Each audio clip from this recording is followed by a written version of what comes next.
na carne, o pecado, levou todos os meus pecados, dores, doenças, enfermidades e maldições. Eu confesso, Jesus Cristo, meu único Senhor, meu Salvador.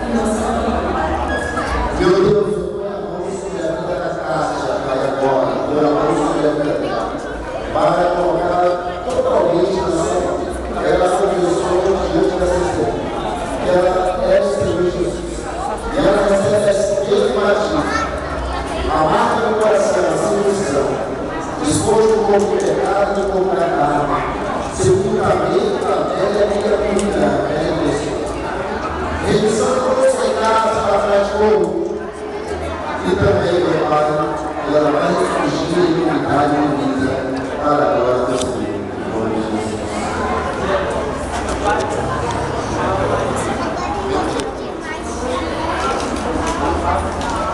Quando eu te descer, você põe a mão.